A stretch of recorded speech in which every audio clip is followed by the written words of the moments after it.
Тем временем в Татинском Улусе общественный штаб гуманитарной помощи ведет сбор продуктов для военнослужащих, которые проходят лечение в госпиталях центральных городов. При помощи 28 хозяйств Улуса собрано 2 центнера мяса, 30 килограммов сливочного масла. В села отправляют ящиками бруснику. Часть собранной гуманитарной помощи в скором времени отправится в Санкт-Петербург. Авиакомпания «Якутия» готова помочь при перевозке груза.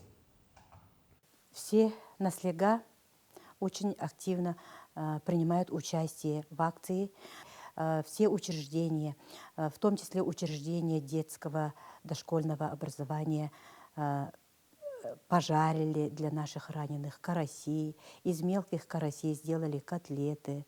Еще идет расфасовка ягод. Еще у нас некоторые предприятия заготавливают сироп из брусники.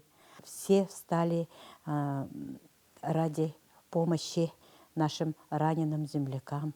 И не только нашим, но и нашим землякам, якутянам из всей республики.